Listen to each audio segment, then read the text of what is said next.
Braun, Drew, and Randy back right now. Oh, Damian Priest, I don't want to see that. And honestly, I don't want to see Sami Zayn either. You just don't want to see anything but Trick. Hey, let's talk about it. Okay? I want to see Trick Willie. I want to see them lemon pepper steppers. Welcome to the Lariat Lounge. This is the home of smart takes, hard hits, and real talk. I'm your host, Everson Godfrey, co-host Andrew Skeens. Skeener, man, let me tell you something. Wrestling always seems to get me pumped. Like, not pumped in a way where it's like I'm bouncing off the walls or anything, but I just genuinely love professional wrestling. Obviously, we would not be here if we didn't enjoy professional wrestling, but genuinely speaking, I feel like wrestling as a whole is in a really good place. The talent is really good. We get a lot of product to cover. So if you're somebody who does not like a lot of product, this might be a lot for you. But for me, I enjoy the fact that we have Raw, SmackDown, we have PLEs frequently. It keeps the story moving. It keeps the juices flowing. I really enjoy it. And WWE Unreal is back for season 2. If you're like Paul Heyman and you don't like the ins and outs of the business being spoiled, sorry for your luck, but it's here. It's great. Have you watched any of it yet, Skeena? Wait, hold on. I'm asking you questions first. How are you doing, man? That's the first question. How's it going? Cold, very cold here. The high on Friday is -4. That's ridiculous. And yeah, it's pretty disgusting. That is ridiculous. The low is -17. That's. So if we get enough wind, I will probably see a feels like around -30. Yeah. Which I'll go outside just to experience it, but we'll see. That's disgusting. That is disgusting. I am genuinely disgusted for you, sir. Yeah. But hey, listen, we don't get it nearly as bad here. It's not been nearly as cold. And you know how it is over here. You used to live on this side. We're planning on getting like a little bit of snow in Virginia this weekend, and schools have already been canceled. Like, the schools have already been canceled. They're canceling ahead of time. Snow's not here yet, but they're already like, we can't do this. We can't deal.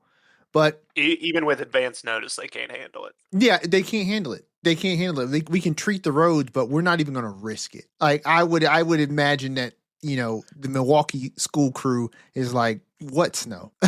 Yeah, it's a little different. They're pretty good with the roads here. I would imagine you have to be. That's generally your living conditions. So you got to be able to handle that. But no, apparently Virginia schools we would prefer not to bother with it. Have you watched any WWE Unreal? I have not. I typically watch it with my wife, and she's working, so I probably won't watch it until next week when she's off. Got you. But I've seen some clips. I've heard the stuff, like some of the R-Truth stuff and things like that. That was a good episode.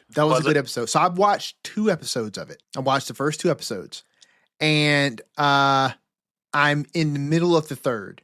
So I will finish that once, probably while I'm editing. I'll finish watching that. But I genuinely enjoy WWE Unreal.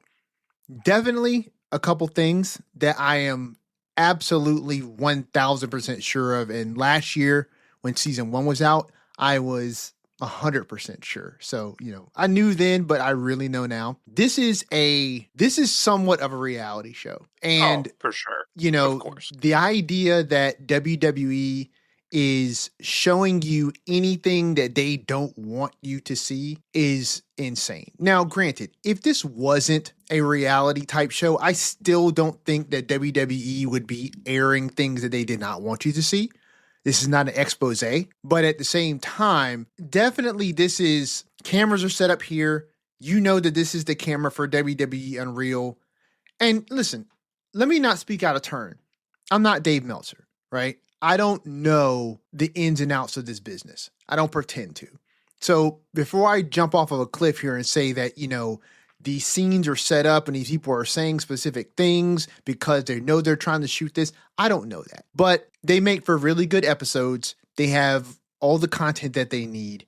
If you're a wrestling fan and you enjoy these types of things, if you want the curtain pulled back just enough to make you feel like you understand how the cake is made, but not enough to where you're, on Bleacher Report all the time, or you're subscribing to Sean Ross Sapp or listening to Dave Meltzer, then WWE and Real is a good show. So if you have not watched it, I suggest you invest a little bit of time and watch the show, because it will hit you in the feels where it needs to. It'll pull the curtain back just a bit, and getting a little bit of insight on some of your favorite WWE superstars, in my opinion, is always a really good thing to partake in. So enjoy it when you can. And by the way, Chelsea Green is great. Whenever she's in that programming, I love it, because I am a huge fan of Chelsea Green, and hearing her talk about anything is fascinating to me. So check it out. You'll enjoy it. It's on Netflix now. The whole series is up, so check it out at your leisure. Skeener, please let everyone know where they can tune in each and every week to listen to you and I talk about the world of WWE and all of its great things. The Lariat Lounge is coming at you once a week, every week, as a podcast. Wherever you get your podcasts, all your favorite platforms, Apple Podcasts, Spotify, YouTube, wherever your shows are, we're there. We're over on Instagram at the Lariat Lounge Podcast. And as always, feel free to send us an email at thelariatlounge@gmail.com. Please reach out to us in all the ways that Skeener just laid out. Check us out wherever you can. We really do appreciate it. And listen, what else we do appreciate? Leave us a like rating. If you're really enjoying what it is that we are putting out each and every week, let us know by leaving us a like. It's a small thing for you. It's completely free. But for us, it genuinely means the world. So we really do appreciate your interaction and letting us know what you think. But hey, enough with the fluff. Let's get to the stuff.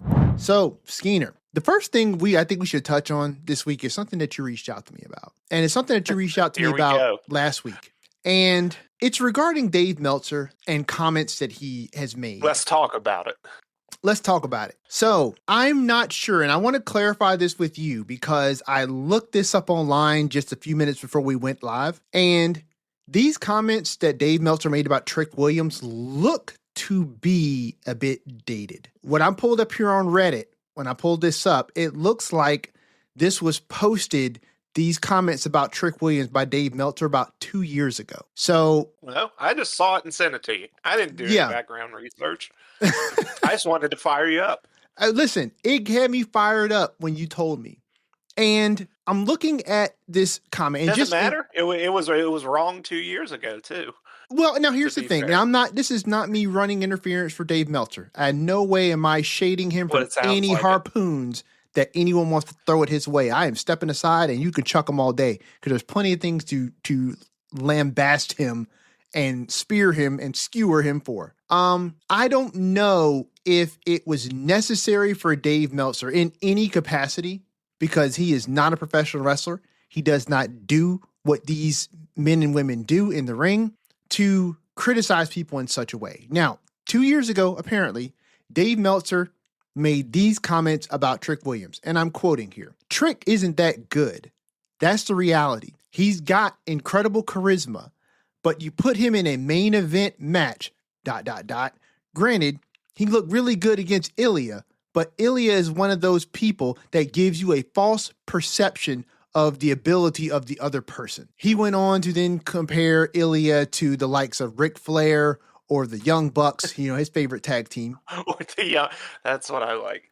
And, listen, I do not, let me be honest with you, okay? I'm always honest with you guys, so I just say that never before and never since have Ric Flair, the Young Bucks, and Ilya Dragunov come up in the same. Yeah, it's a strange salad. The same convo for comparisons. Sake. It's a really mixed bag there. So let me be honest with you guys, and I'm always honest with you, but I'm just saying that generally as a preface, okay? So I do not hold criticism towards Dave Meltzer for criticizing wrestling or wrestlers, okay? That's literally what we do on this podcast as well. So far be it from me to be calling the kettle black and pointing the finger as if there wouldn't be fingers pointed back at me, okay? That being said, you and I, Skeener, have criticized different wrestlers We've criticized different angles. We've criticized how wrestlers are used on programming. We were literally just talking about Bo Dallas and the Wyatt Six last week, which we've talked about on multiple occasions, right? We've also talked about Aleister Black on occasion, right? But the thing that we've always kind of centered the criticism around is the fact that it's just not working, right? That the angle that they're running may be stale.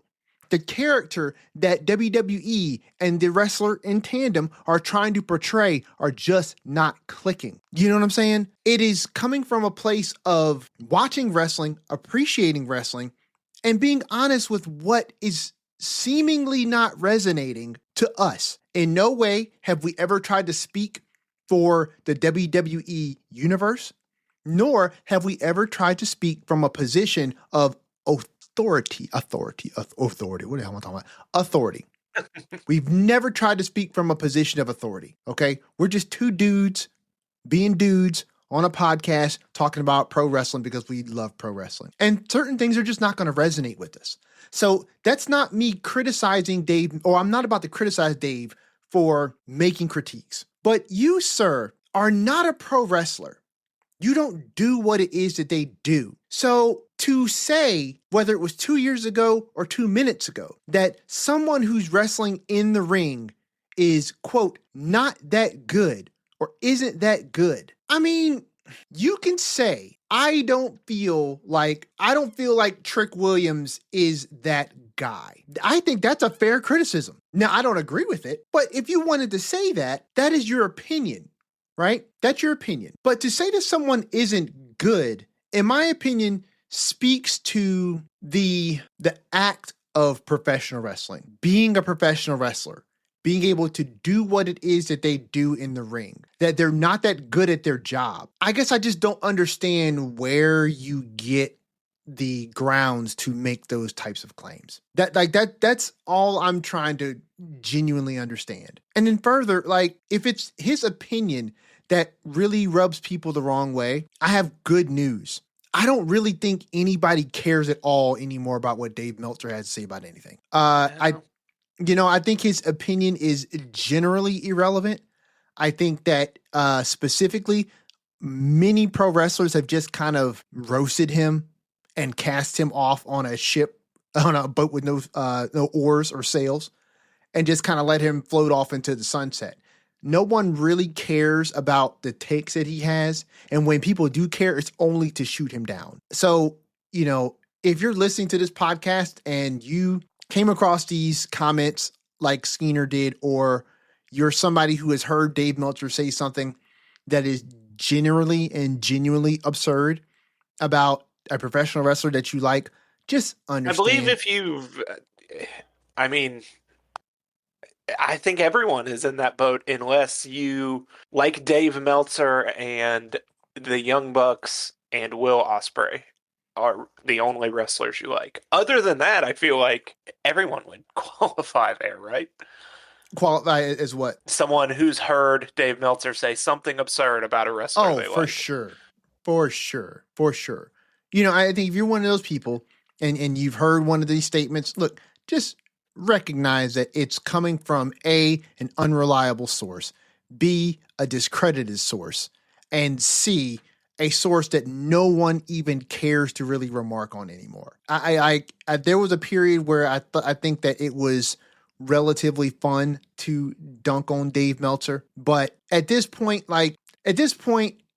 Dave almost seems like a gimmick.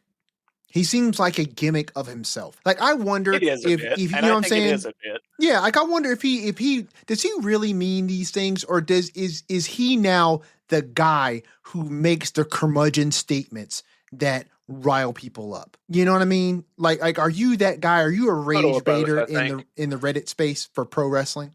I think he definitely is on Twitter. I think he definitely rage baits. I think some of the stuff he says on his show is legitimate in his mind. Oh, for sure. I don't think he would say these things if he didn't believe them to a certain extent. But seeing as how he is not the type of person who will ever really walk anything back. I have learned over the years that when people are unwilling to walk anything back, that is usually the sign of someone who doesn't actually have anything that they really stand for. Like if you don't have anything that you really stand for that is a linchpin to a philosophy that you have or a stance that you take, if you are not grounded in that way, it really does not matter to you what it is that you say, and not saying that you just spout off at the mouth and say anything, but you're not willing to be accountable for anything that you are saying. It kind of speaks to someone who does not have their feet grounded in anything that is of importance to them. I don't think that Dave looks at anything other than who he is with respect to how people see him in the professional wrestling world, and the people who are outside of the professional wrestling world view his authority. I think that's the only thing that he really cares about. And of course, the Young Bucks, Ric Flair, and Will Ospreay. Aside from that, I don't really think that he cares about anything legitimately, particularly when it comes to his own credibility. And so he's never going to walk anything back because there's nothing that he needs to attempt to preserve, right? There's nothing he needs to attempt to preserve. He doesn't need to attempt to preserve his credibility because he has none. There's no need to attempt to protect his reputation because he has a reputation that is already in the toilet and nobody cares. And he doesn't have a desire or will or need really to protect his standing because no one listens to Dave Meltzer anymore. Like I think, and it's interesting we're talking about WWE Unreal. I think that, and I hope that there is a contingent of listeners to Dave Meltzer and what is the thing that he does, his podcast, and he does something else too, right? He's Wrestling Observer. Wrestling Observer, the newsletter. Now everything is branded. Yeah, I think WWE Unreal can snag a bit of attention away from the Wrestling Observer. Just because I think when you pull back the veil just a little bit, or you make the product and its behind the scenes elements a bit more accessible to people and make it more palatable in general, I think that you're able to kind of snare enough people to where they can build their own commentary about the things that they see backstage and listen less to the old head who's in the corner, you know what I mean? And just saying that everybody sucks and that they're not really good unless you're, Matt Jackson or Nick Jackson. So that's my thoughts. I'm sure that you probably thought, Skeener, I was going to come on here with a bit hotter of a take. And at first I was going to. And when I listened to the commentary, I thought, well, he's just wrong.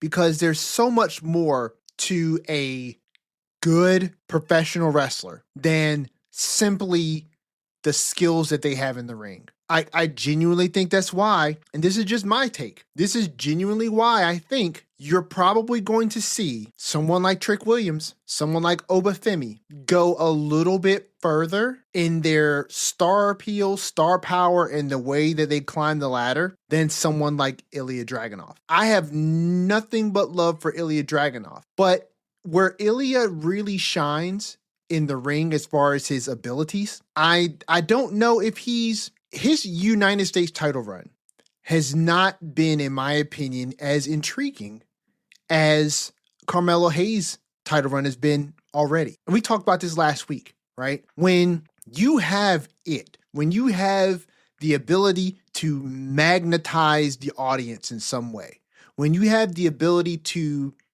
craft and curate a character that is well-rounded and a character that you can really embody in multiple facets, and you're able to kind of go in the ring, you give WWE the ability to use you as a multi-tool and put you in a lot of different positions to where they can utilize you, where they can shine, and they will test you. They'll put you in situations. They'll see how it is that you can operate, see how well you go, see how the crowd gets behind you. If there's one thing I do believe that the WWE generally looks at, and it's something that they talk about in WWE Unreal, and I think it's true, is that the fans truly are the dictators of what they attempt to try and do. Now, do I think that the fans are always like the end all be all decision makers? Absolutely not. But if you go out there and the crowd really resonates with you, I think the WWE will indeed put you in a position to try and get more of that. Let's see what you can do. That doesn't mean they're going to book you in like a 6-month-long storyline, but they'll put you in a position to see what you can do.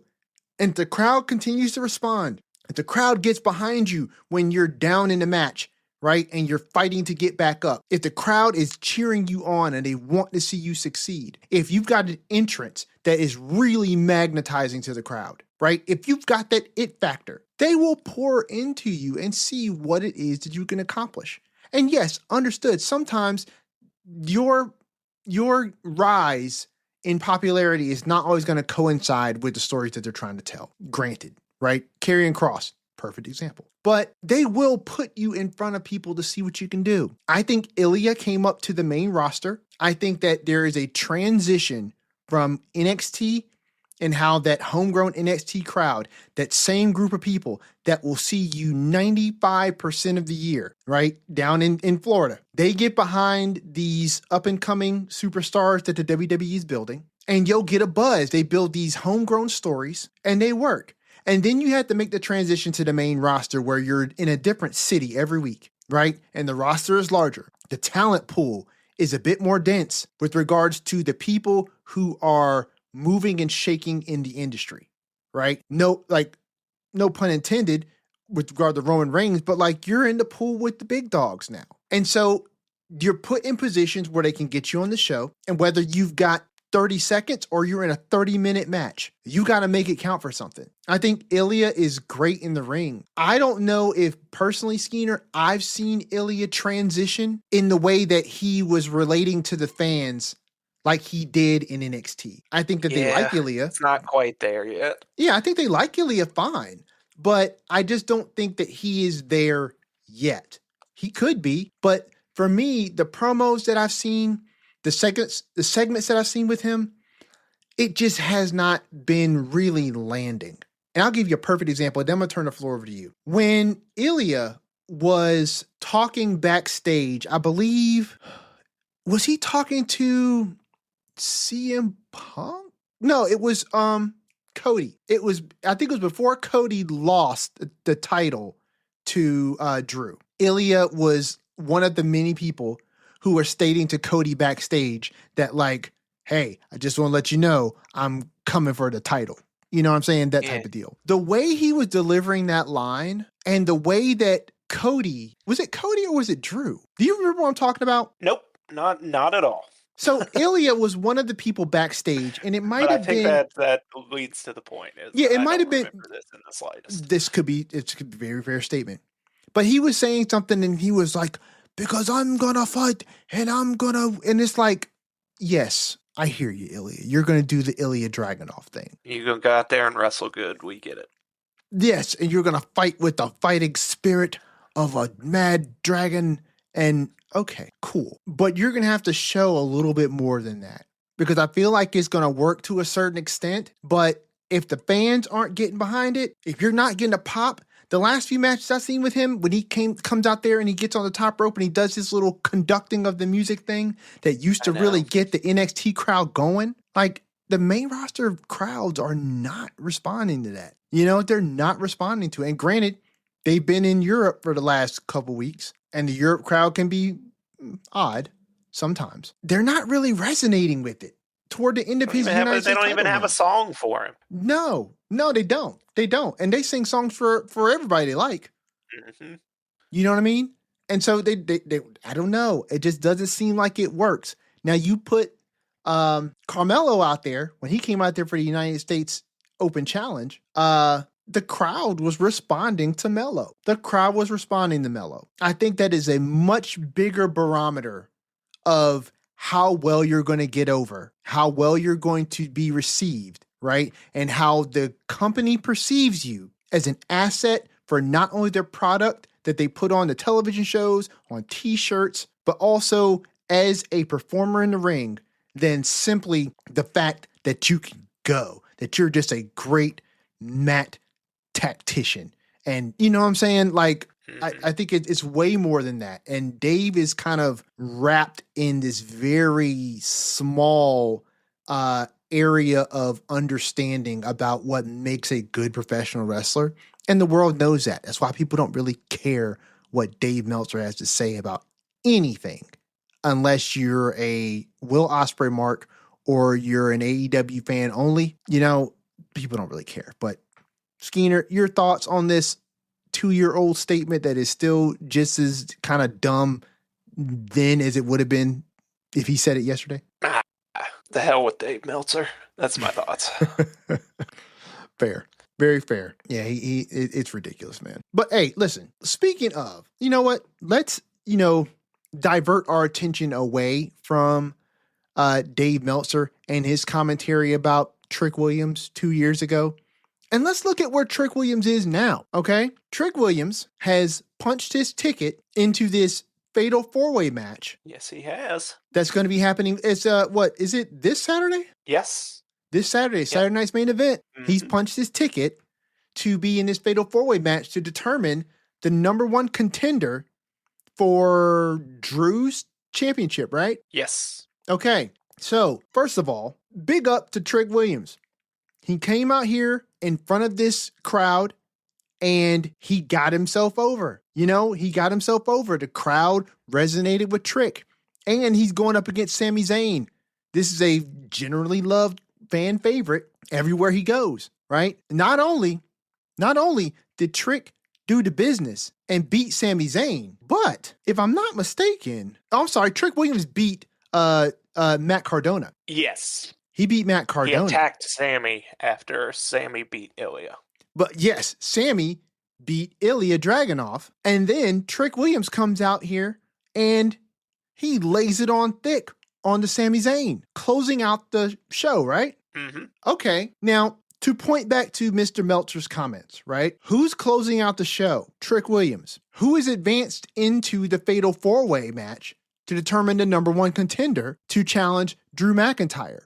Well, I know who didn't make it, Ilya Dragunov. Now, that's not to say anything about Ilya, but at the very same time, if WWE at this present moment felt that Ilya Dragunov had the juice that they were looking for to squeeze onto this fatal 4-way match, do you think that they would have not pulled the trigger to put him in that match? It doesn't mean he's going to win, but you could put him on that stage. But instead, they chose to have him lose to Sami Zayn, only for Sami Zayn to then get whooped by Trick. I'm just saying, if there's anybody who is still on the fence about whether or not they should really care about Dave Meltzer's opinions, let me point out the fact that apparently WWE does not give a damn about his opinions, and they're going to do what they feel is best for their product. And what was best for their product is to put Trick in front of the people, because Trick is money. He's going to print money for the company. He is a good wrestler. He has a great look. He's great on the microphone, right? Do you know who else had those same 3 characteristics, Skeener, of being a good wrestler, but was great on the microphone and had a great look? Dwayne "The Rock" Johnson. I mean, there's countless. You know what I'm saying? But it's like, if we're talking about really trying to make a comparison. I thought you were going John Cena. Oh, well, listen, fair, right? I mean, we're talking about 2 GOATs here. You know what I mean? And it's like, if anything should be proven or have been proven by history, whether you're talking about The Rock, whether you're talking about John Cena, whether you're talking about Hulk Hogan, whether you're talking about Stone Cold Steve Austin, and granted, Austin, out of those 4, was the most technically sound of the 4 of them. But was Stone Cold the most technically gifted wrestler that the WWE had in his day? Absolutely not. Absolutely not. But that just goes to show you that that's not all that matters. And only people like Dave Meltzer are the ones who feel like, well, technically the best wrestler in the ring is the person who knows 73,000 holds and, wrestled in the Tokyo Dome at least 3 times. So who cares about what Dave Meltzer has to say? But Trick Williams has advanced. Your thoughts? And who else has advanced in this fatal 4-way? Did we get all 4? on Saturday Uh, on SmackDown? so the 4 are Orton, Trick, Sammy, and Damian Priest. Okay, all right. Very true. Very true. We did determine all 4 in this episode. I'm scrolling back through now. Yes. Yeah. But So, so I'm gonna hand the floor to you. Your thoughts on not just Trick, but the 4 people who have been entered into this fatal 4-way to be number 1 contender for Drew's WWE Championship. I think it's definitely an interesting 4 because I probably wouldn't have pulled out any of these 4 names without knowing the matches previously on who's going to challenge Drew first. But I guess these 4 are as good as any. I mean, I think it's clear how the company views Trick, 2-3 weeks into his debut on the main roster. So expect him to be a major player, for years to come, since he's already won now. We'll see. I don't know where they're going to go. Orton would be good. Orton and Drew going back to that. I'm leaning maybe Sammy, I think. I don't know. I feel like that'd be a good one for Drew to get over. Obviously, I don't think Sammy would beat Drew. I don't think any of these guys would beat Drew, but it's going to be interesting to see, and it's definitely going to be a good 4-way match. So I'm excited to see Saturday and see where they go coming out of it. You know what? I think it's going to be Orton, not Sammy. Yeah, I'm changing my mind. So I think Orton's going to come. In light of the fact that this is the go home episode, the Saturday night's main event, I guess it is appropriate for us to make our predictions. So even though I don't know how many matches do we have for Saturday night's main event? Do we have others aside from that? Have they laid any of this out on WWE programming yet? Let's see. Pulling up the shows now. Saturday night's main event, January 24th. We have this, Cody and Jacob, and then the Fatal 4-Way. Yep, Cody and Jacob. Then we got the Women's Tag Team Championship. Okay, Women's Tag Team. So we have 3. Rio. So yeah, we can do it. Probably something else added on SmackDown. Coming this week. Probably. Well, hold on now, because Cody and Jacob. Yeah, Cody, Jacob. So that's SmackDown. That's number 1 contenders. That's also SmackDown. Yeah. And then the Women's Tag Team Champions, that's Raw. Right? Well, that's Raw and SmackDown because that's whoever's, actually, no. Yeah, but I don't think Morgan and Perez are both from Raw, right? Yeah. Okay. I just doubt we do a 3-match show, though. Yeah, that's what I'm saying, right? So if we get a 4th match, wouldn't it make sense that it's going to be from Raw? Because we already have 2 for SmackDown. You would think, but I don't know. Yeah, I mean, it's anybody's guess, really. But so here's my thing, right? I got who I'm thinking they're probably going to go with, though I hope they don't go with this person, and I got who I want them to go with. So go ahead. Who I think they're going to go with is Randy. And the only reason I'm saying that is because he's the biggest Royal name in this Rumble match. Yeah. Because he's the biggest name in this match. And they had that segment at the top of SmackDown, which kind of, that kind of makes sense. And because Cody is currently tied up with this Jacob Fatu thing, you're not going to have an interaction right now between Randy and Cody. So it feels like it could be Randy, but I'm going to tell you the truth. I don't want it to be Randy. Because I'm not trying to run Drew and Randy back right now. I feel like I had enough of that. And I feel like it would be a good match, but I just don't want it right now, right? If I'm looking at the other people in this Fatal 4-Way, right? You could have, who else is in? Oh, Damian Priest. I don't want to see that. And honestly, I don't want to see Sami Zayn either. You just don't want to see anything but Trick. Hey, let's talk about it. Okay? I want to see Trick Willie. I want to see them lemon pepper steppers. And I listen, WWE could make a superstar without putting the title on Trick. You know what I'm saying? Like, if they put him in this Fatal 4-Way and Trick wins, and then he's going in a title match at the Royal Rumble against Drew, listen, he can lose to Drew and lose nothing. You know what I mean? Like, absolutely nothing. I think that could absolutely work. Plus, I genuinely think out of all the people that are involved in this Fatal 4-Way, I think the promo battle between Trick Williams and Drew McIntyre will be the most engaging and the most interesting. going into the Rumble. You know what I mean? And it's like the people who don't win, they can just join the Rumble. They'll still get to go to Saudi. I definitely don't disagree. I just that's not my pick. I think it's going to be Randy. Well, And like I said, now I they'll run think that back for the WWE Rumble, is. I think WWE is probably going to go with Randy. I think they are, but I hope they don't. I hope they don't. I hope they go with Trick, and I think that would just be in my opinion, it would be the smartest move. But I think Trick's time's coming sooner rather than later, just not yet. He's got to beat Sammy first in their quote unquote blow off match, I think, and that's what will come out of this with is Trick and Sammy somehow, some sort of interaction. They're involved in taking each other out of the finish of the match, and Randy will get it.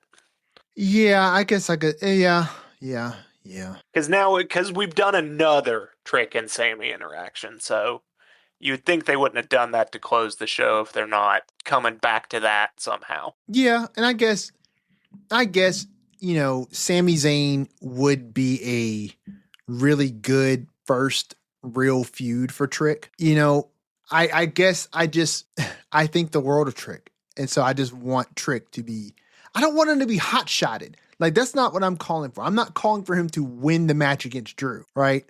I'm just thinking in the same way that WWE has done with Carmelo Hayes, they could do something similar with Trick, right? When Carmelo came onto the main roster, right, they put him in some really prime spots very early, right? And in that way, when he moves down the card a little bit, as he kind of gets his lumps, right, and works his way into storylines, people like myself never forget about Carmelo. They never forget about Carmelo. He was the first round draft pick of that class he came into. His very first match was against the WWE champion, Cody Rhodes, handpicked. You know what I'm saying? Like, you don't forget that type of stuff. You really don't. And those things lend to the idea that when you put the United States title on Carmelo, you know what I mean? He's got this history because he did hit that high point, right? And then as we build him up, he builds these relationships with people that they show on screen. And it's not like they didn't build relationships with other people. It's not like they didn't do these things with other folks. But for some reason, it's landing with Carmelo and his United States Championship run. And he has not ceased doing the United States Open Challenge. But it seems more engaging. And I think it's because you did a very good job, in my opinion, of utilizing the talent that you had in having Carmelo Hayes, planting that seed in very fertile soil first. You know what I mean? And then give it time to germinate. As someone who lives in a household where I and my wife grow a significant portion of the food we eat, right? If there's one thing I understand is that if you plant your seeds in really good soil, you can give them time to germinate. You can give them time to grow, and they will produce. Just be patient. But if you plant seeds that are good in not great soil, right, the yield that you get from that can be questionable. Maybe it'll grow, maybe it won't. You're leaving things up to fate when you really shouldn't. And so plant your seeds well, and you can give them time to grow. You can build things around them. And I wish that they would take the opportunities when they have them sometimes, not all the time, but sometimes, to say, hey, you know what? We're about to build a star.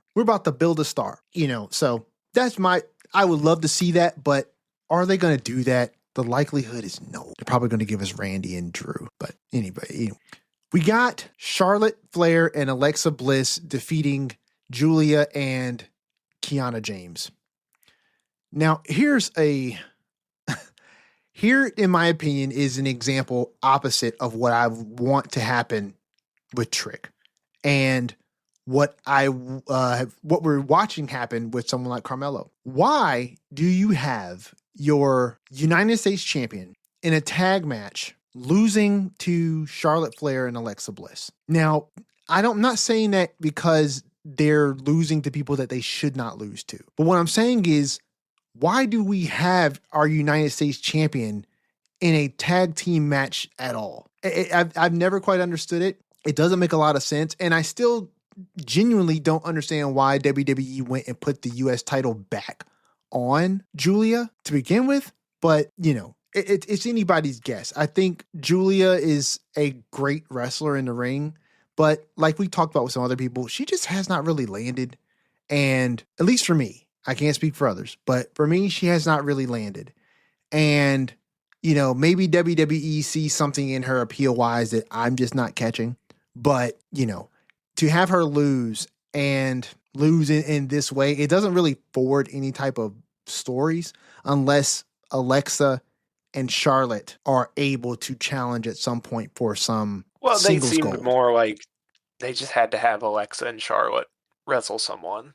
The thing I'm more kind of, I guess, frustrated with is we really went away from what got people invested in Alexa and Charlotte, which was the character work. And I get they can't be, are they friends, are they not friends forever, but we can still play on their relationship. That's what people got invested in. Yeah.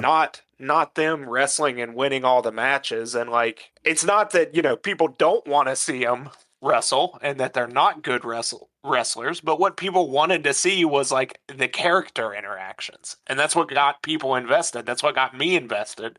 And it's we kind of just quote unquote finished the story of them becoming friends, and now we're not playing on that dynamic anymore, which kind of, like I said, it frustrates me because I enjoyed that so much. They're doing a little, but it's Lash and Nia are doing the character heavy lifting here, and they're doing it well. Don't get me wrong, but it's weird that we invested so much to get Charlotte and Alexa to this point character wise, and then it kind of just cuts off. But I get it, ebbs and flows, that's how it goes. But that's what frustrated me more thinking about this match than Kiana James and Julia.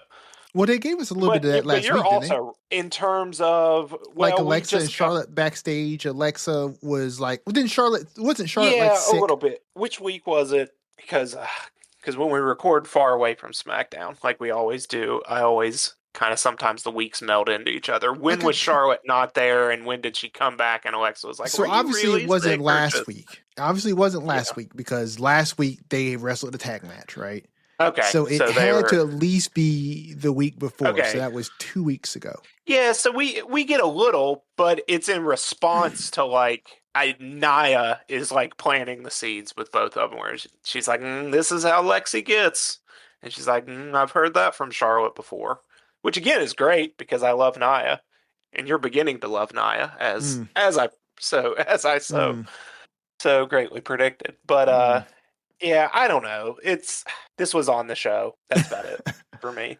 You know what? I have to say, I kind of feel like with Charlotte and Alexa, because I spoke about Julia and Kiana James in this half of this tag match, right?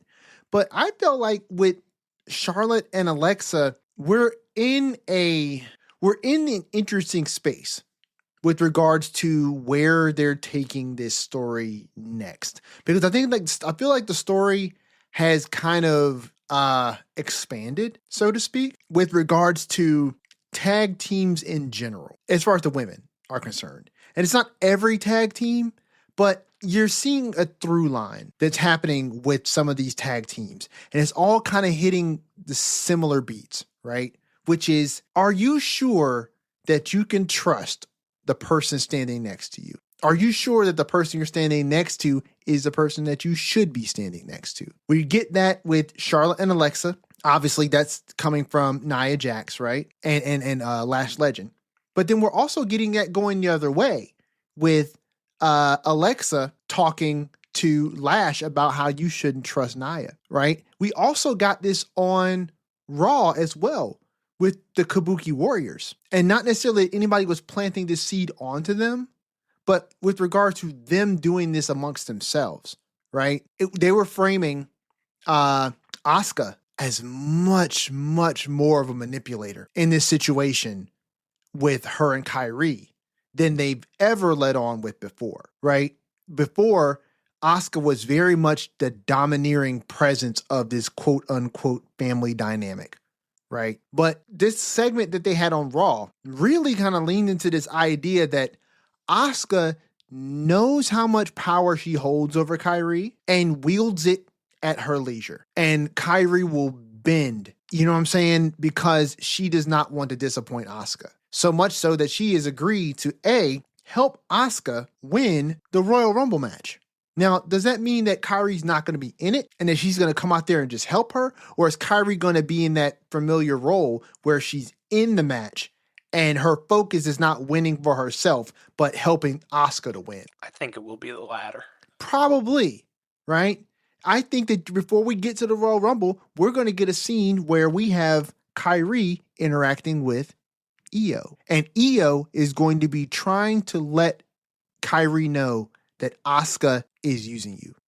It's a different dynamic of should you be standing beside the person that you're with. And let's not forget, this whole thing on Raw started with Asuka telling Io that why are you hanging out with her?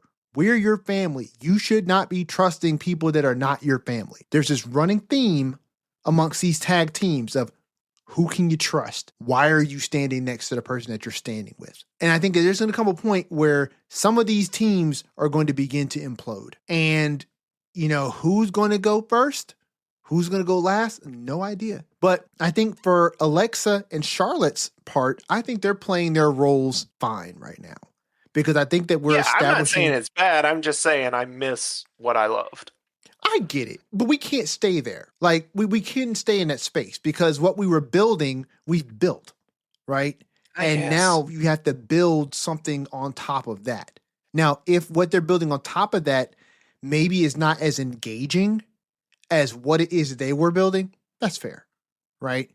But I think you said it best when you were speaking earlier, which is, we can't, however, build this like, are they friends, aren't they friends thing forever. That was the first chapter. They built that chapter. But now just give me a segment where they're going out to lunch or getting coffee or they're going shopping or just highlight their different personalities. I don't know. I always love a good off-site segment. I get it. And listen, I think just give me classic sports entertainment. I will say this. Do a quiz bowl. Have a quiz bowl in the middle of the ring. You didn't have a quiz bowl? I don't know. Remember when didn't Randy and someone have a spelling bee one time?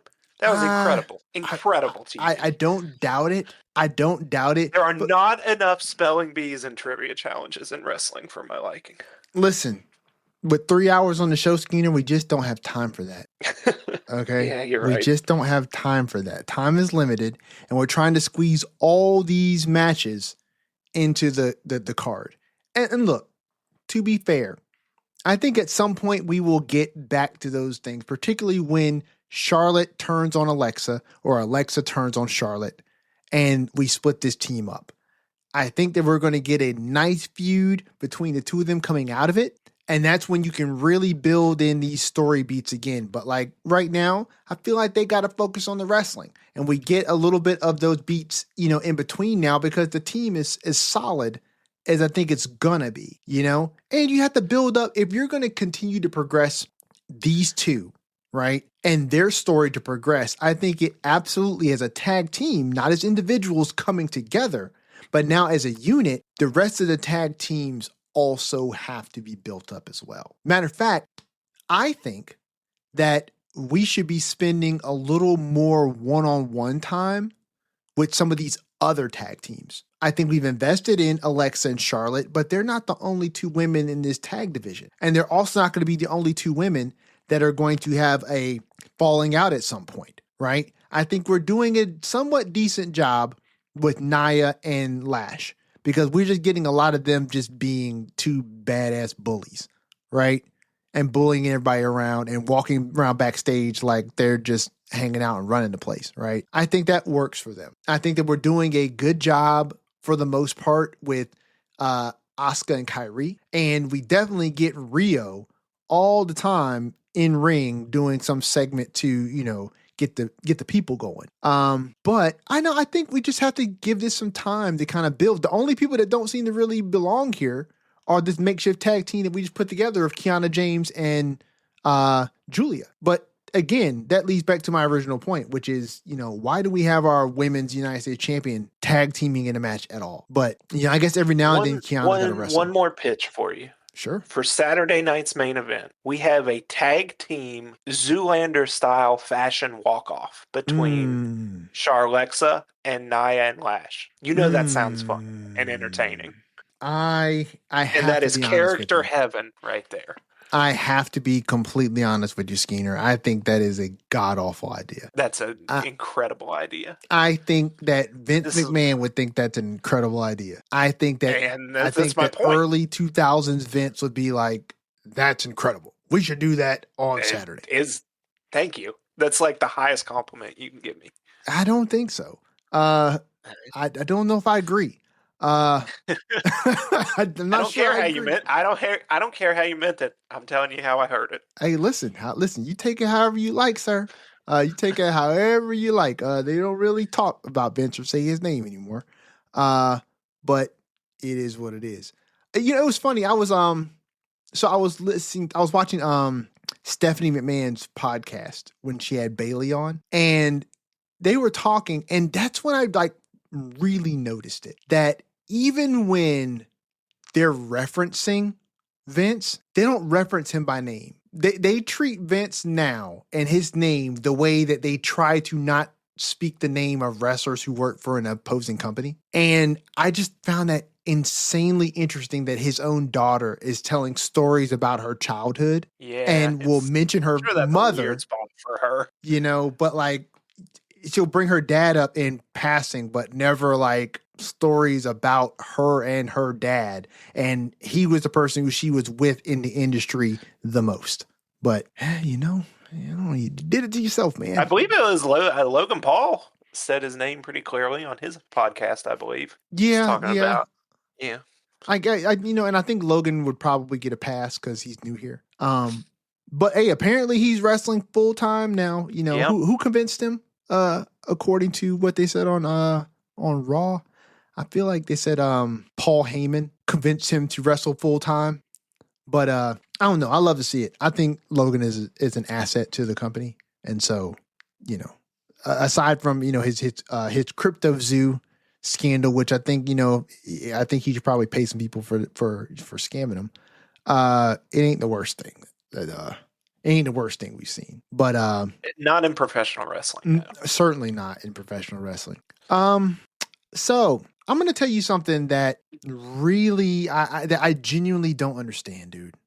I don't understand this Cody Rhodes and Jacob Fatu thing. Like, I was genuinely hoping that watching SmackDown was going to make this make more sense for me, but I don't get it, Skeena. I genuinely don't get why they're beefing at all. Yeah, I was thinking we'd get some explanation, but I guess not yet.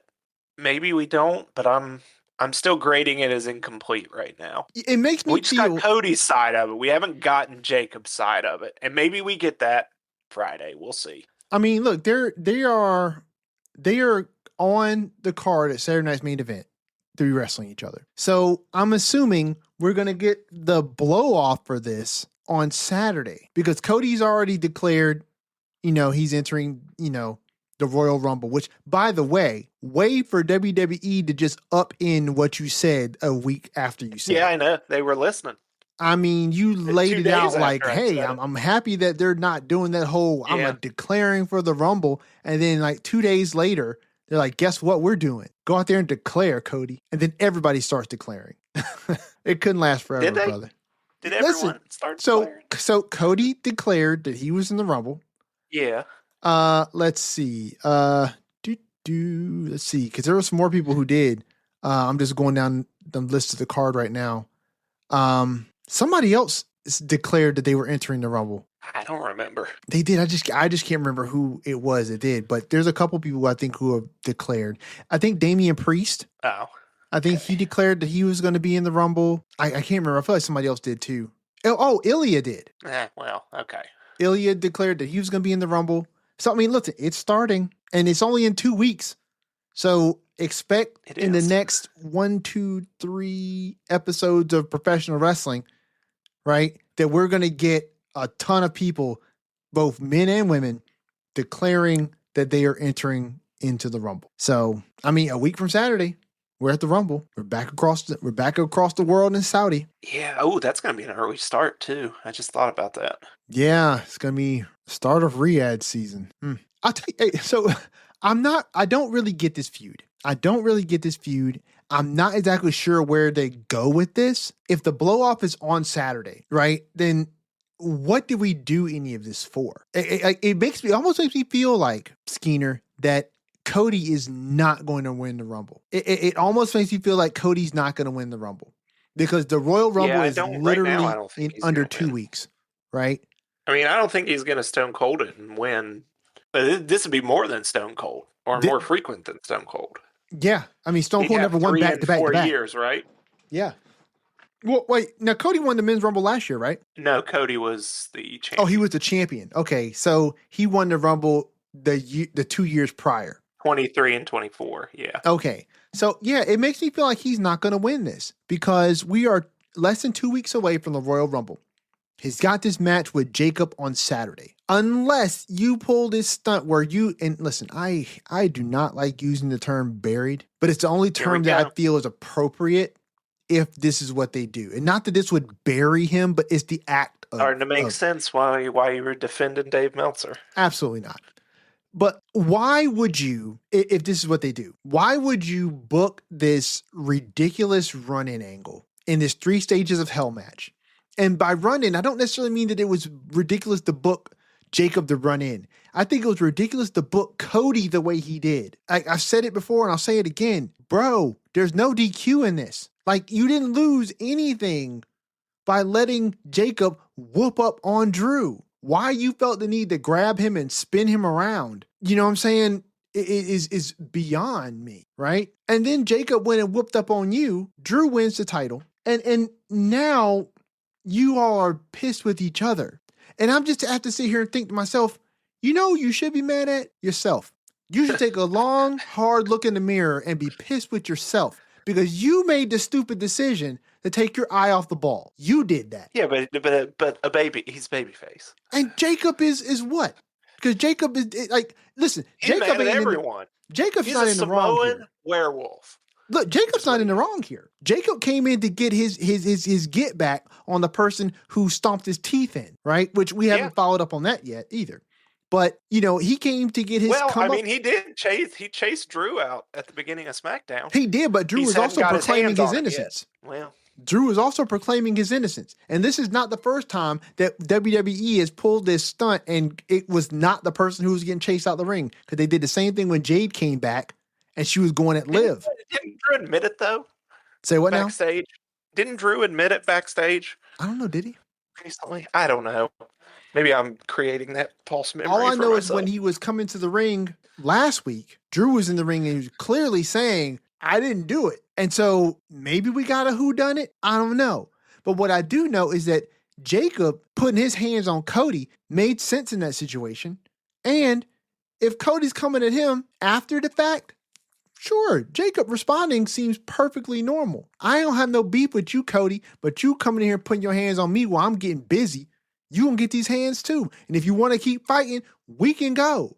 Cody. Yeah, maybe that's why. Well, no, that's why Jacob's doing it. Why Cody's doing it, I have no idea. Because I told you, because he interrupted his thing. Cody was having his time finally getting his hands on Drew, was about to decisively end their feud. Jacob ruined it all. You know what? That is a coherent and logical statement, and I agree with it. I mean, that's what it is. I still think it's dumb. This is just wrestling. I still think it's so dumb. Well, I still think it's dumb. That's Cody. I want to get my revenge, and you inserted yourself in my revenge. What are you doing? Isn't that exactly something Cody Rhodes would say and think? Yeah, maybe. It fits to me. Yeah, I guess it does. I mean, but you're right. It fits Cody's character. He's the doofus babyface. Mm-hmm. He's the doofus babyface. And I don't know. I guess I don't like that on him.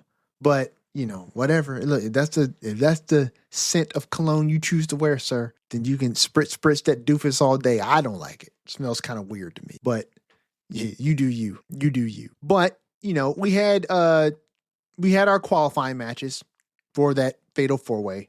So just to run through this real quick. So Trick beat Matt Cardona, which honestly there was no thought in my mind that Nick Cardona was about to win this match. I had no belief that was going to happen. Damian Priest and Solo Sikoa. As much as I like Damian Priest, because Solo is tied up with the Wyatt Six still, I knew he wasn't going to win. Almost got the lantern back. So, yeah, he almost did. Talatonga stopped that. The quest for the lantern will continue. This is the most ridiculously dumb storyline, but whatever, man. Listen, if the lantern ends up being a thing that Solo takes at the end of this, and Solo turns it into something interesting. I mean, he's already taken it. But he got it back, which means that they're going to end up getting this back to Bo and the Wyatts at the end, which means Solo's going to drop and take the L in service of Uncle Howdy / Bo what are they calling Dallas. it? Their spiritual guide or whatever. This is what they're referring to it as. Sure. Yeah. That's exactly what they're calling it. It's just their spiritual guide. Again, which is odd because, and I won't talk about it too much, but like they've admitted these are normal people doing a tribute thing, but now the lantern's the spiritual guide. But we've admitted that this isn't real. Listen, so I don't know. Listen, some people are religious. I'm a religious person, and I'm a normal person too, right? My thing is this. You pull the veneer back about why should I be afraid of these people? It's just Bo Dallas and a bunch of other people who did not get over, right? That's the part for me that I'm like, this was the most interesting aspect of this feud was pulling that curtain back. And you could have done some really interesting things, right? With the characters of the Wyatts, the Wyatt Six, I mean, and play into this idea that maybe we are just a bunch of like losers. Yeah. You know what I'm saying? That would like, have been interesting, but. And trying to figure that out and stuff like that and still figure out how to A, be a family, B, to pull themselves together and, and C, find a common focal point, which can be to be greater than the sum of their parts, right? And they can do that. You could build a compelling story. I don't think they are trying to still do the spooky wookie stuff. I feel like when you kind of wash that veneer away with Solo and the MFT, just kind of like cracking on that, I think you kind of wash that away. And then what you're left with, in my opinion, is a bunch of people that dress like they're in a 90s Hot Topic wearing goofy masks. It's not, they feel like if White Zombie was wrestling. And it just, it does not land for me. It hasn't landed for me. And I'm not sure if it will land for me because I don't feel like this goes anywhere. Like, I don't feel like there's a future in this, right? No matter how it ends, particularly for the Wyatts, no matter how it ends, I don't feel like it has a future. Its expiration date is whenever this story ends because I just don't see how the fans who are not currently invested in this now care anymore once this story ends. Like, I don't see Uncle Howdy challenging for a singles championship. I don't see you keeping those tag titles on the Wyatt Six, unless you do, because that's the only way you keep them on TV. But yikes on bikes. Like, if we can't do for the men's tag team division the way we've done for the women's tag team division, like I don't know what you do. I don't know how you do it. But let me ask you something, Skeeter. The men's tag team division only has one set of tag champions, correct? Or do they have two and it's one of them we just don't see? The Usos. Oh, that's right. We don't see them. Yeah, we do. Did we? I don't think we did. No, see them on we Raw. didn't see them on the European tour at all because Jimmy can't travel. Yeah. Right? Jimmy can't travel. But Jay was there accepting a challenge from Otis and Tozawa, which we are awaiting with bated breath.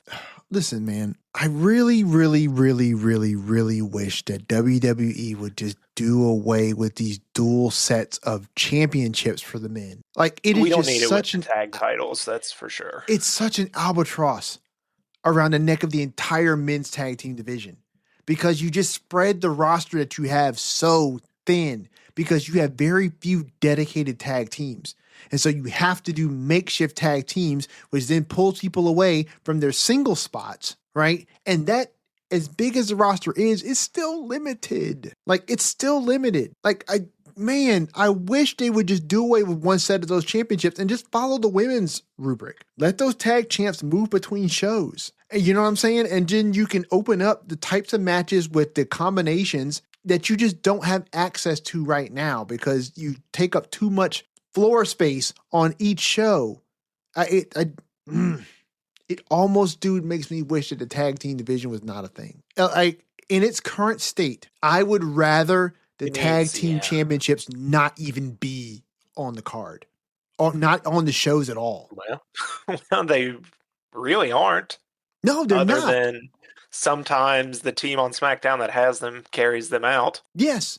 But while they're on programming, while they're still a part of the title rotation, anybody who holds them, any team who holds them, almost seem to be barred from singles competition. It's like, I would hate if I was somebody who really enjoyed professional wrestling, was not just simply there to get a check, which I assume most of the people are here to wrestle, and that's what they love to do. Brother, I would hate to be in the tag team division A, and B, to be a tag team champion, because that means I ain't wrestling for real. I'm not wrestling a lot because they ain't got nothing to do for me. One of the things that you do not see them talking about on WWE Unreal is the tag team championships. They didn't talk about that in season 1, and thus far I have not heard them talk about it in season 2. And that shows me that they don't really have a bunch of plans, not that matter, not that are engaging, to even talk about. You know what I'm saying? To even talk about. And so I'm just, as a fan of professional wrestling, Skeener, I miss, and maybe this is just nostalgia glasses, but I miss the era where like the tag team division had tag teams in it. And I'm not even talking about like the golden era of like my years watching professional wrestling, where you had like the Hardys and Edge and Christian and who else? Hardys, Edge and Christian. Who were some of the other tag teams? The Dudleys? The Dudleys, yes, because they had that what is the word for it? Triune? That is it, triune. They had that triune of themselves wrestling each other in combinations all the time, right? I'm not even talking about then. Yeah, I mean, we really are missing some juice and some dedicated tag teams. I mean, you have the Usos and the New Day, and that's about it, really. Yeah, I mean, Nathan Frazier and Axiom, so Fraxium, they are a tag team, and they have not split up or worked independently of one another, not really. So, you have them, you have the Street Profits, but they've been MIA. I don't even know who else you got. I'm sure they're Otis and Tozawa, man. The number 1 contenders that are about to challenge for those belts. Listen, this to me is such a useless match. Unless. Yeah. No, there's no unless. It's just a useless match. Unless. And hear me out, people. I'm saying something real stupid right now, but this is what I get paid to do. And mind you, I don't get paid for this. What if Otis and Tozawa beat the Usos? I mean, you go ahead and say things because it's not even real. It's not real. It's not real, but that's the only way that this matters. Unless it builds to something else. It doesn't matter. It doesn't matter. Now let me ask you this. It's not going to. What did unless maybe we break up Alpha Academy, given. Well, what did Adam Pearce promise the New Day? Because he was backstage. Get a shot at some point. Huh? I'm sure they'll get a shot at the titles at some point. Was it on Raw?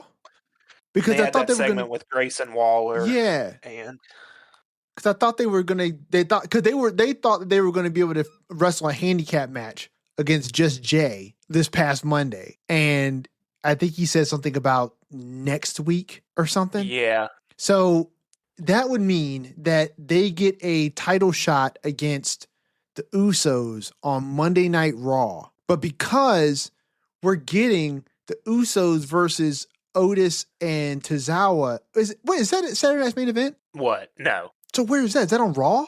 It's at some point in the future is what it is. That's all I know. I just know Jay promised it, essentially.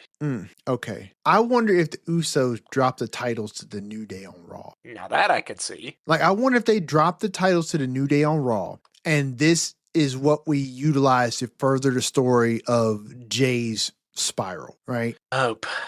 And then maybe you have a segment with Tozawa and Otis where they make some comment to Jay about, we were supposed to get a guaranteed tag team shot, right? And then Jay kind of goes off. Those are the perfect people that could take an ass whooping from Jay, like a beat down backstage. I mean, I don't know. I'm spitballing here, but yeah, listen. The fact that the Usos have promised a tag team match to Otis and Tozawa, to me, just rings of the Usos are not holding the championships long, and not because they're going to drop them to Otis and Tozawa.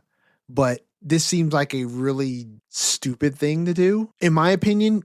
But maybe it's a booking decision that's leading to something else. Everybody needs to get a shot, and they need to get time in the ring to wrestle. So. I ain't mad at Otis and Tozawa. I'm just saying, let's make it make sense, WWE. Let's make it make sense for everyone involved, for the story that you're trying to tell. I have confidence that you all are thinking ahead with these things, obviously. But we're gonna get that match. Let's see. Okay, so Jordan Grace beats Chelsea Green with Jade Cargill at ringside. Mm-hmm. And we get another interaction between the two of them. Now, this is obviously not happening at Saturday night's main event. I'm assuming we get this at the Royal Rumble. Not really sure. It depends on how much they want to put on the Rumble aside from the Rumble, obviously. But I mean, we get two. Probably, I could see that, because what else are they going to put on? Probably not a Punk. Well, maybe a Punk match, but. Well, because we're definitely getting obviously the two Rumble matches. It'll probably be a 4-match card. And Drew is defending against whoever wins Saturday. Mm-hmm. Yeah. Interesting proposition. Well, I mean, it's got me thinking, right? Are you going to put both of SmackDown singles titles on the line at the Royal Rumble? We have a U.S. Open challenge, and since it's Saudi, you could, bring out a nostalgia pop. Yeah, or a local Saudi. A local Saudi wrestler. Mansoor back? Maybe. I doubt it. They may be asking for, something really big, like maybe Bam Bam Bigelow. I hope. Or Warrior. Yeah, listen, a lot of good names. Hogan's fresh. Fresh down there. I mean, we may be able to get a couple extra mileage out of the old yellow and red. Who knows? He's a real American, by the way. I don't know. We'll see. Listen, I am enjoying what it is that they're doing with Jordan Grace and Jade. I'm happy that we're getting to the spot now where Jade is getting some credible challengers. And Jordan Grace, I don't think she's going to obviously take the title off of Jade yet, but this is definitely one that you could run and then run back at least once. Yeah, for sure. That's definitely a big way to get Jordan Grace over. But maybe we'll see, man. We'll see. So, moving quite along to Raw. So, apparently, AJ Styles is wrestling his final match at the Royal Rumble. Do you think so? I don't think so. Listen, so I think, unless the idea is that AJ is going to beat Gunther at the Royal Rumble. Well, I mean, yeah, unless he beats him, it is his final match. It's his final match. I think he's beating Gunther. But yeah, for anyone that doesn't know, AJ demands his rematch from Gunther, and Gunther goads him into accepting it only on the condition that the stipulation be that it is a career-threatening match for AJ Styles at the Royal Rumble. So we have AJ versus Gunther running it back at the Rumble, and if AJ loses, he must retire. He's done. He's finished. Finito. I don't know, man. I'm on the fence on this one. The Royal Rumble is just under 2 weeks away. We will get next week's Raw, and then we'll get the Raw after that.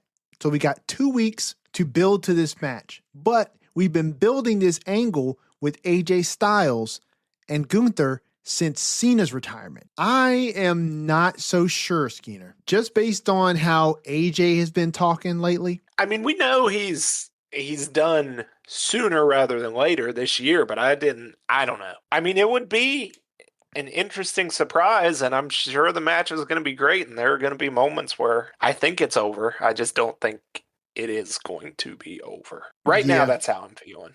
I think they figure out a way out of it where maybe we get a no contest or a DQ or something, and they run it back in the future. Mm. But I do not think AJ's career ends in January of this year. I can't remember where I heard this, but I heard AJ somewhere. It might have been a promo package that they put together, if I'm not mistaken.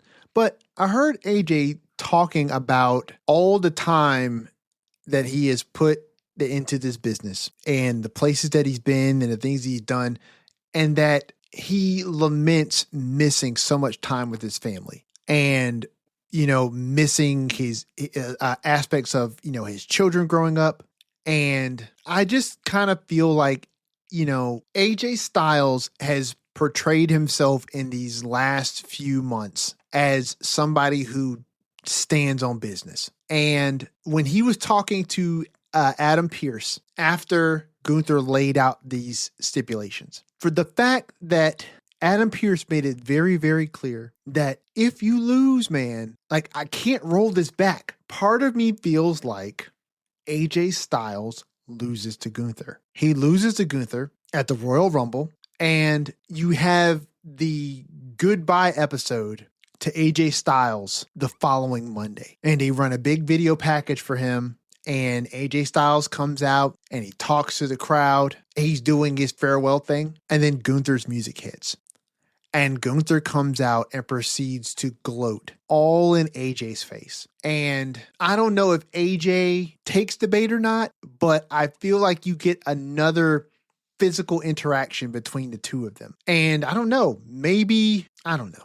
I just don't know if I believe that Gunther, who just put out John Cena, is going to lay this out for AJ Styles and then go to the Royal Rumble. Some would say, because it's in Saudi, it's the greatest Royal Rumble, greater than the ones they have in the States here, apparently. And he's going to lose to AJ Styles at the Royal Rumble. I don't know. I have a hard time seeing that. Not that they couldn't, but I don't know if I see it. But I think we'll definitely get some sort of update to how we should feel about this on Monday. But right now, dog, I don't know. I'm not sure if AJ walks out of it with his career intact. We'll just have to see. I don't know. I'm not exactly sure what I see coming with that. You know what I thought was glaringly obvious, though, that I could really see coming, though, on Raw? This Natty heel turn. This was so blatantly obvious of what was about to happen. Showed up, yes. Like, it honestly, dude, I'm going to be honest. I think that this whole thing sucked. I think it sucked. And that is so sad for me because Natty is held in such high regard by everyone and very well deserved. And I definitely feel like Maxine is coming off of her biggest high in this interaction with Becky Lynch. And I think that for what it's worth, Becky Lynch did as best a job as she could of getting Maxine over with the people. And Maxine pulled her weight as well. But the second Natty showed up and Maxine walked off camera, and then we cut to Natty and she's got this face that is just so telegraphing what's about to happen. Skeena, I looked at this and said, this is going to suck. This is going to suck because Natty has never been a really great acting wrestler. No, geez. That's not her forte. That is not her forte. And kudos for, giving it her best shot. And I know just from what they've been saying that Natty has been wanting to portray this particular type of character for a long time. I just wish that, if Natty was going to portray this type of character, I wish he wouldn't have come out to the ring dressed like this. Like, if you wanted to portray this, like, hard as nails grappler that's from the dungeon, if she came out in more of like a Ronda Rousey-esque attire, right, where it's like no frills, it would have served this character a lot better, but she didn't. And this turn was, in my opinion, it was a little hard to watch. And for Maxine, this to me was probably some of the worst acting from Maxine that I've seen out of her in months. And I don't know if it has to do with... After she put her foot on the ropes, after Natty put Becky's foot Yes. on the ropes was Natty, yeah. why would you do that? Why would you do that? Yeah. After all we've been through. You say that, I don't remember that part, but that makes sense. I swear, bro. She was like, Natty, yeah, we have why? 2 not great actors doing heavy acting lifting, and I don't know. It was not great. I'm going to give it a chance, but they did, it was not off to a roaring start, I didn't think.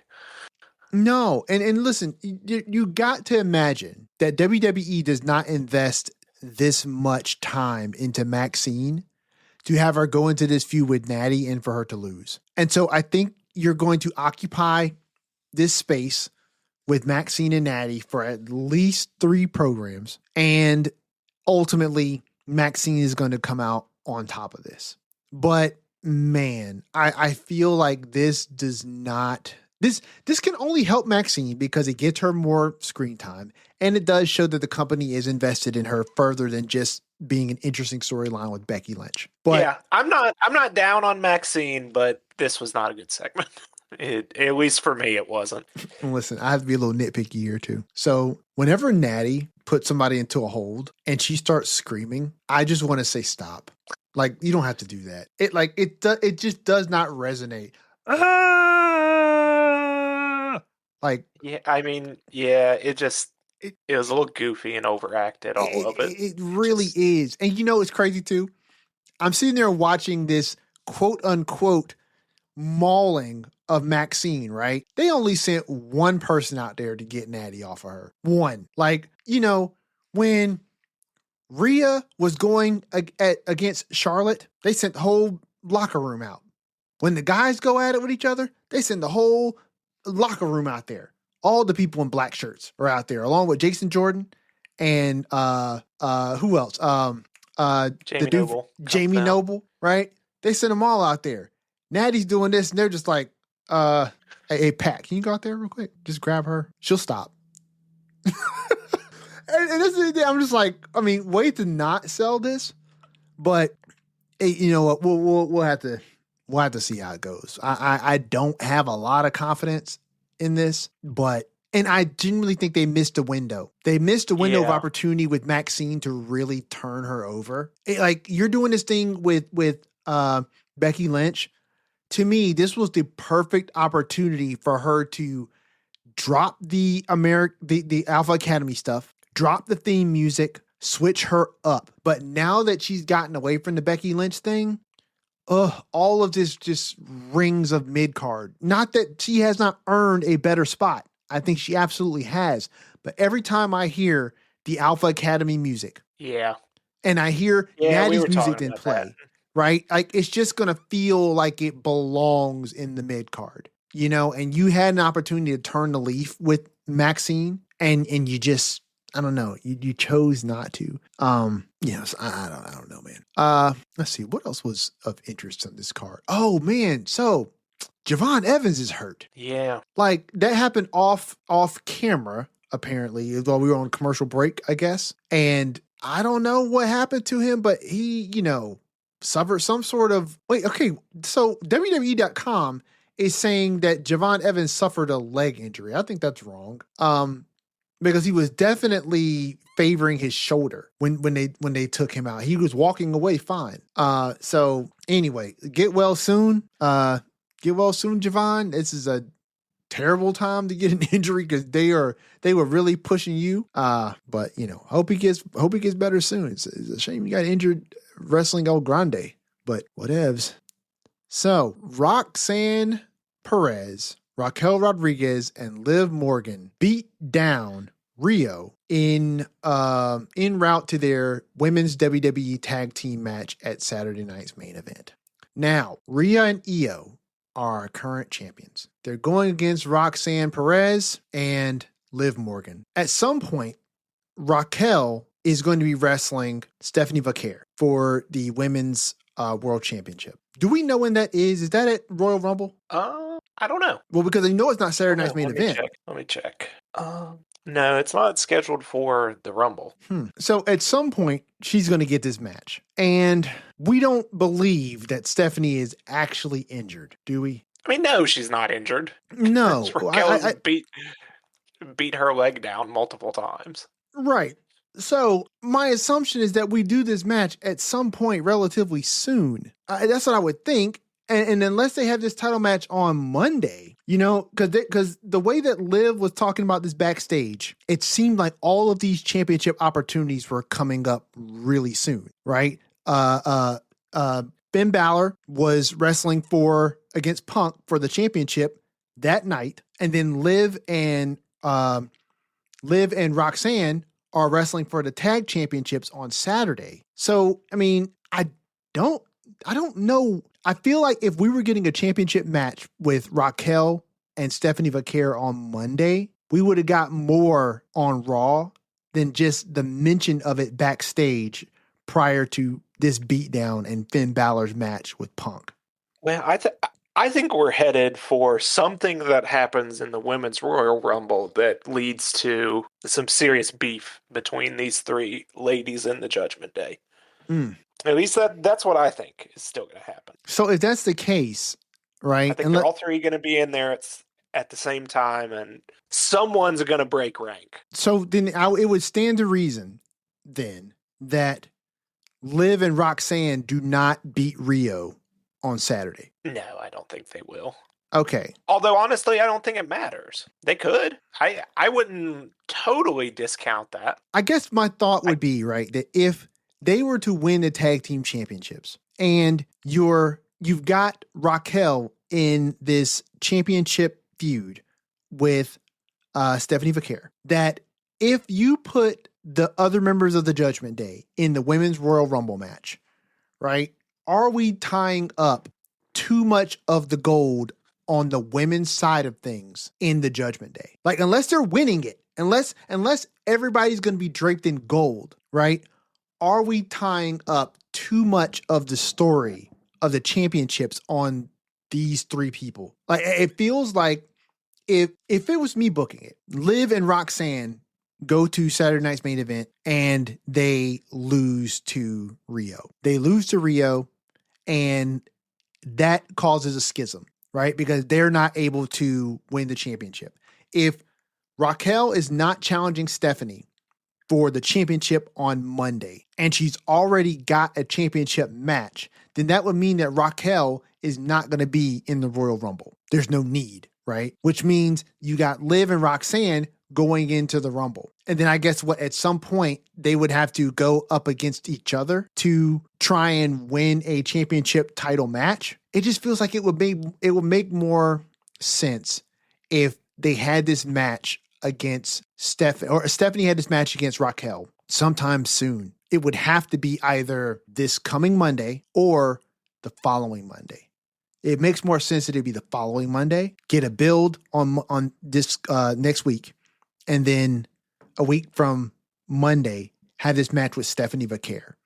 And if it was me, I would take the belt off of Stephanie. WWE seems to not be shy about taking titles off of people when you least expect it. So maybe you have Stephanie Vaquer lose to Raquel a week from Monday. Raquel is your new women's world champion going into the Royal Rumble with Liv and Roxanne, who lose the tag team championships, lose the championship match, Then they both enter the Rumble, and maybe you have Liv win it. Maybe you have Liv win the Women's Royal Rumble, and then she challenges Raquel. I don't know. I don't know what the plan out of all this is. Yeah. But I think we're headed towards that Judgment Day conflict stage. Yeah. How we get there is the mystery.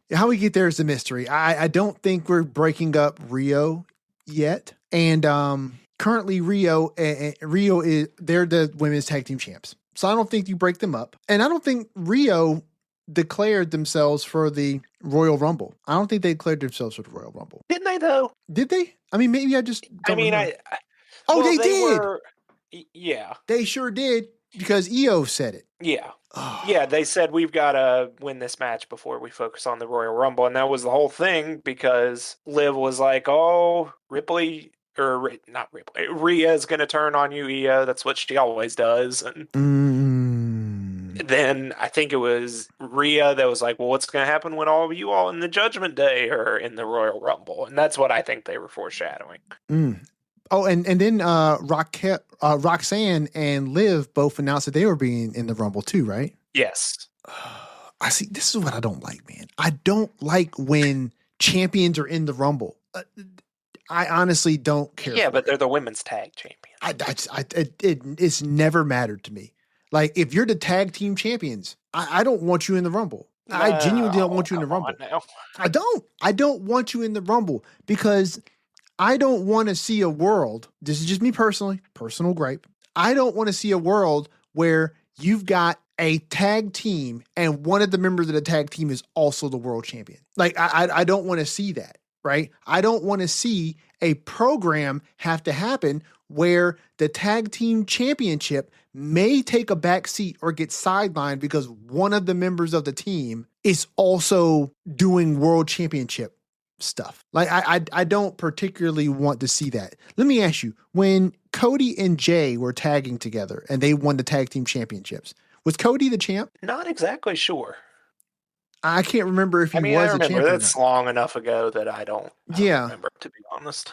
Yeah, I'm not entirely sure. That could have possibly been before he finished his story. But I don't believe that I don't think he was. I don't think he was a champion when they won the tag team championships together. But let's say he was the champion. The idea that he is going to dedicate his full time to being a tag team champion when he still got world championship stuff to deal with, the way that they booked the world champion versus how they booked the tag team championships. Like, as cool as it is sometimes if you got a story that's big enough to have somebody that has two titles that are of different tiers. Like, it was different when it was Becky two belts, right? It was different when Roman had both the top titles, right? That's different than if Roman was the world champion and also the intercontinental champion. Like, that would have been odd. You're tying up the belt in one spot and it just cuts off the opportunity for other things to happen. And particularly when it comes to the tag teams, right? You're already limiting how your roster moves because they're on a tag team. So to have the tag team champions also have one of the members who is the women's world champion, I don't like it. And for me, I feel like your championship should put you in a bracket where you've already got suitors and challengers, and your goal should be to maintain your championship, not win another one. So if you want to be a singles champion, right? Okay, you got to get out your tag team. Like, you're going to have to get out your tag team. Back in the day, that's how it was. And I'm not trying to be the old head and it's like, oh, you got to do it like it was back in the day, because I'm not like whitewashing back in the day, right? But it did afford your roster to be spread out a bit more evenly. And right now, the roster, as talented as they are, they're not super, super deep. You know what I mean? Like, these cuts that they've been having to the roster over the last 4, 5, 6 years that they've been doing this has been steadily thinning the herd. They make room for the new people to come up, right? And they did so by cutting down how much budget they were spending on a lot of people that they had on the roster, on the main roster specifically. And they even cut a little bit of people down to NXT as well. And I feel like you're not maximizing your roster if you're tying up multiple tiers of championships on one person. So if it was me calling this, if you are a tag team champion like Rhea and Io are, you don't get to be in the Royal Rumble. If you're an intercontinental champion or US champion, you don't get to be in the Royal Rumble. You are already a champion. Defend your championship. What a way to make your championship feel like it's secondary, like it's not the most important thing. And your title should feel important. And if you're not the person who is investing in how important your title is to the maximum, I don't know. It's easy to not look at these titles as really that important. Only the big one. But I don't know. I hear you. I don't think it's worth keeping big stars out of the Rumble for. Yeah. So as far as this tag match, though, we are getting this one Saturday. So who do you got? Who's going over on this one? I think it's going to be Rio, and I think the finish will serve to create some Judgment Day conflict. Yeah, I think I am in agreement with you here. I would love to see Roxanne and Liv win the titles. I think that the setup here has been really great for them to win the titles here. And I think that even if they had the titles, you could play an interesting angle still with the Judgment Day. But I think that I agree with you more that it serves much more of a direct line to the dissension of the Judgment Day, dissension within the Judgment Day, if Liv and Roxanne also lose. Because Finn lost and Liv and Roxanne lose. And I don't know that if that puts Raquel in a position where Raquel needs to win, or if Raquel loses a fourth title match and enters the Royal Rumble, and then you have the three of them pitted against each other. I mean, that would be the easiest way to get, some sort of dissension amongst them, true dissension, but it's also like mad choreographed. Like that one right there, mad telegraphed, I should say. That right there would be so easy to read. It almost feels like it's too easy, but yeah, I don't know. We'll see. And we spoke about this slightly. Well, I brought it up just a second ago. Finn Balor is defeated by CM Punk on his island in front of his people. I think that was obviously a foregone conclusion here. Like he was not going to beat Punk on a random Monday Night Raw. But this was a good match. Did the Irish people sing during this? I don't remember. They did some singing afterwards when Finn was on the mic, which I think was that just on YouTube. I think the show ended and then he was on the mic and I saw it on YouTube. Yes, I saw that too. That was nice. It was nice to give Finn that time. It would have been nice if it was on the main program, but it's not like you got time constraints on Netflix. But. Yeah. Good match. I thought it was cool. Finn used his old music and came out. I thought that was a nice touch. Sometimes I think it's fine to just do these matches because, hey, we're in Ireland. Let's give Finn Balor a title match. I think it's fine and well deserved, and it was fun. And even though we didn't have any auspices that Finn was going to win, I think it was still a fun part of the show. Yeah, I don't disagree. And listen, it's. Sometimes it's easy for me to personally forget how long these wrestlers have been wrestling. I'm not that person who followed Fergal Devitt before he got into the WWE. Just being honest, that's just not the wrestling fan that I am. More power to you if that's who you are. But it wasn't me. I am primarily a WWE guy. And so the fact that Finn was the inaugural Universal Champion. Yeah. Lost it. It had to relinquish it the next day because he got injured in the match when he won it. How long ago was that? Ooh, long time. Like they mentioned how long he had been with WWE, and it just made me think, God, when was that match? That's what, 2017, I think? Did you look it up? No. I'm looking up. I'm still just 2016. 2016. So let's just recap. He won that in 2016. So this year is a decade since he won that, but he was in NXT before he hit the main roster. Yeah, that was because him winning the, I think they did like Fatal 4-Ways or some stuff and some qualifying matches, and he was fresh off his call-up when he got that title shot. Yeah, it's crazy to think. And that's all I was getting to, right? It just reminded me of how long Finn Balor has been on WWE main roster programming, let alone just in WWE. And so it's nice to see those moments because for me personally, it serves as a reminder that, man, like these men and women really do dedicate their lives to what it is that they do. And, the fact that Finn Balor wrestled all around the world, make it to WWE, which let me be that dude. Okay. I know wrestling is a global phenomenon and that there are big promotions all around the world.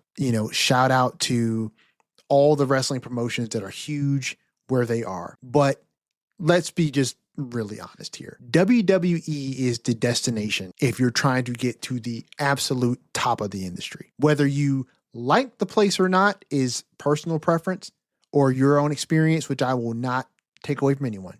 But the WWE is the card. If you're trying to get to the card, the top of the top in the world of professional wrestling, It is the WWE. The fact that he wrestled all around the world before he got to the WWE, and then he spent the last decade plus here. It's the thing that makes me so appreciative, Skeena, of the men and women who do this and just what they dedicate, how much time they spent away from their family. He said when he was talking after Raw, right, that this was the first time in like 15 years that he was able to be at home for his mother's birthday. Mm-hmm. And I'm just like, I'm watching Unreal and I'm watching this, I think it's the second episode, where Penta is talking about how he always wanted to have a wrestling school. And he has a wrestling school in Mexico where he's training the next luchadors in Mexican wrestling, right? And the people that are in his class, Skeena, I did not see a single person in that class that looked to be over the age of 15. Most of them, dude, they're half pints. Like they're kids. You know what I mean? And I'm thinking like, holy crap, these kids are starting their wrestling journey right when they hit double digits. He said he does that because you have to get the fear out of them as a child because it's harder to break that fear when people are older. Which I agree with. We were reckless and crazy when we were kids. And so it makes sense to get that fear out of them when they're young. But the fact that you've got people in there who may be like 10 years old, starting their wrestling career, by the time they get to where Finn Balor is now, which I think he's like in his mid 40s. Yeah, for sure. You know what I'm saying? If he's in his mid 40s, if you were somebody who got to Finn Balor's level and you started when you were 10, holy crap. Like you spent 3/4 of your life in this business. You know what I mean? Only to get to the top, the tippy top in like the last decade. That's crazy. That's crazy. To put your body through that kind of rigor. You know, like my hat is always off to these men and women. And just when I see stuff like that, I'm just really appreciative. And I love it when people get to do that. Just give people their flowers while they're still doing it. Yes. You know, because they put a lot on the line and they risk a lot and they sacrifice a lot to entertain us, you know. And so, yeah, this is why we do this podcast, because we love professional wrestling. We love the people who are in it. We talk about it because we love it and we love these people, even when they're doing stuff that's not really entertaining. You know, I appreciate what it is that they do to entertain us and following their dreams and their passion, doing what it is they love. So, like, you know, I love stuff like that, man. So I think that is about it, bro. I think that's about it. I'm scrolling back over here to Saturday Night's Main Event. So we picked our winner for the Fatal 4-Way. I think we both think it's going to be Randy Orton, although I hope it is not.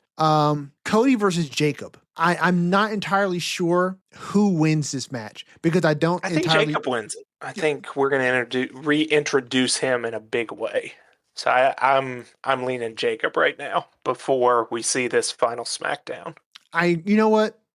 I'm gonna go with your pick. I agree with you. I think Jacob wins this, and for that exact reason. I think you hit the nail right on the head in a few sentences.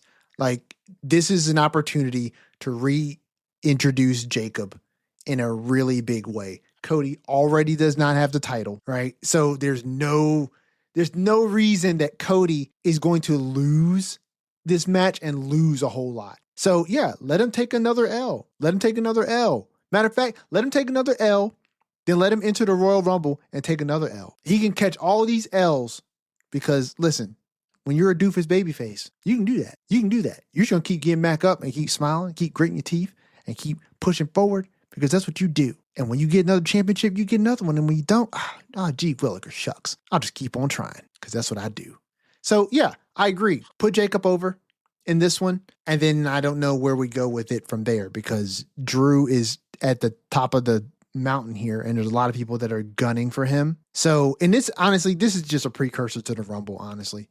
So this is just going to set Jacob up. And then wherever we go with the title picture from there is going to be discerned in the Rumble and not here. So we got Jacob going over here. And then I guess we picked Rio to win the titles here because it serves the Judgment Day better if they lose. Okay, I think that's it, man. Yeah, kind of a I don't know. It wasn't too much of an interesting week for me, honestly. Yeah. There were interesting points. I think I was more excited to see certain people and certain specific interactions than anything. But you know, I agree. All in all, this didn't move a whole lot forward, which to be expected, honestly, in a way, because more times than not, the Royal Rumble is the official kickoff to WrestleMania season. And so whatever it is that they are putting in the pipeline to start really building on is going to really start building itself off the back of the Royal Rumble. And so maybe you're setting up a few soft notes here or there that you're going to then bring back up and pepper in later on in the stories that you're building. So we could be seeing a lot of breadcrumbs here that are building into something we just can't fully see yet. But no, I agree with you. This was a good week of wrestling that did not really serve a whole lot up, and particularly a whole lot that's going to really matter a lot after the Rumble. But hey, you get these weeks like this. It was good wrestling, just didn't move a whole lot of story along. But Skeener, your takeaway for this week of wrestling, whether it is in the ring, outside the ring, just about the world of wrestling in general, what you got? We're back to these referees. And not only the referees, we got Adam Pearce physically assaulting, putting his hands on superstars again. And interested to see what the wise man comes up with, what kind of legal ramifications are waiting for these rogue GMs just going out there and getting a little too big for their britches. Yeah, I hear you on that. My takeaway from this week, I think that Gunther is so much of a bigger star for the WWE than I think a lot of people give him credit for. The way that WWE is handling him is one that I think does more hearkening back to the wrestlers of old than just commentators saying that on a weekly basis. If you watch the first few episodes of WWE Unreal, Gunther is on them, but they don't reference him in the same WWE Unreal way that they reference everyone else. They reference him a little bit more akin to how they would reference Lesnar. And genuinely speaking, I feel like what they're building with him, what he brings to WWE programming specifically, is something that is genuinely game changing for the WWE. I would really advise people to enjoy this, take it in right now, because I genuinely think that Gunther is going to be such a linchpin in the future of WWE, and you're getting to see the build up to what it is that he's going to become now, because he's doing some really incredible stuff. He's retired Goldberg. He's retired John Cena. I genuinely think he's about to retire AJ Styles. And I think to say the sky's the limit is ridiculous, because he's going to go higher than people think. But Gunther is just the now, and I would really pay attention to him. Pay attention to Braun Breaker. These people are going to be the main eventers of WrestleMania, I think, in the next year or two. So be on the lookout, because I think this is just a dope period in wrestling, and it's going to be a really fun next couple years to watch and see who bubbles to the top. Not to mention we got Obafemi coming. We got Tricky Williams, Mr. Lemon Pepper Steppers here. Listen, it's a lot. Wrestling is great. I'm enjoying it, and we got a lot to look forward to. And we're on the road quickly to WrestleMania season. Things about to pick up. What's also about to get picked up on Saturday from me is a fresh pizza from Vito's, because we're going to be right here live for Saturday night's main event to see who gets the number one contender spot to challenge Drew McIntyre for the World Heavyweight Championship. And we're going to be doing it live on Lariat Lounge Live. Tune in, catch us. We're going to be hanging out. Skeener, please let everyone know where they can catch up with this podcast, the other things that we're doing, and catch up with us on Saturday. The Lariat Lounge is coming at you once a week, every week, wherever you get your podcasts. That's YouTube, that's Spotify, that's Apple Podcasts. We are wherever you get your shows. We are over on Instagram at the Lariat Lounge Podcast. We'll be over on YouTube for Saturday night's main event and the Rumble at Lariat Lounge Live, or is it Lariat Live? I think it's still Lariat Lounge Live. But Lariat you can put either Lounge one of them in the Live, search and it'll be there. But yes, The Instagram story will have a link whenever we go live for Saturday night's main event and for the Royal Rumble. So be sure you follow us over there. And as always, feel free to send us an email at thelariatlounge@gmail.com. And just to let you guys know ahead of time, make sure you mark on your calendars that the Royal Rumble in less than 2 weeks is going to be at an earlier airtime because it's not in the States.